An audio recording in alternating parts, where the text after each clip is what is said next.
Ok, nós temos, boa tarde, boa noite, let's talk faith, Yes. chamar, nós temos a trobe, Andrei, nós estamos juntos lá, Yes. de outro sete, quanto Yes, Andrei? okay. Vamos dar seguro. E nós que usa é de 5 minutos aqui também, menos quizás, para nós poder compartilhar, para nós poder começar a encorajar outro tocante Yes. de let's talk Faith. faith. Andrei, não é meio que toda situação que temos com trago, tem guerra, tem pleitamento, tem problema.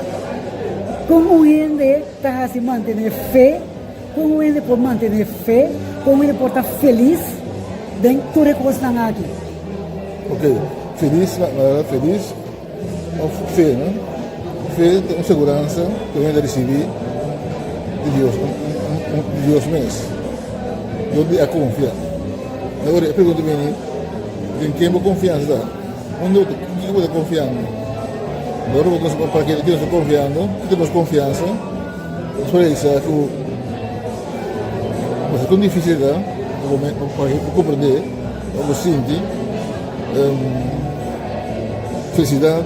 Nós vamos dar para um lugar, se o gosto é bom ou mal. Ele pode feliz em guerra,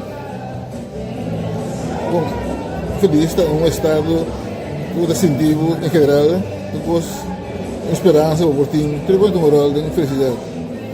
Que menos não precisa assim mais, que a pessoa tem coisa para fazer feio, e ainda não está feliz.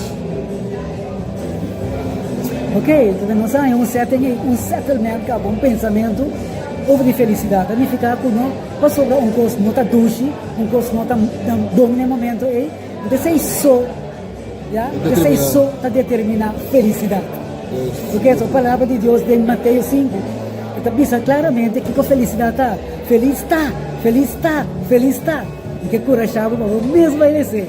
Você pode mirar aqui é a palavra de Deus está dizendo tocante de fé, de felicidade.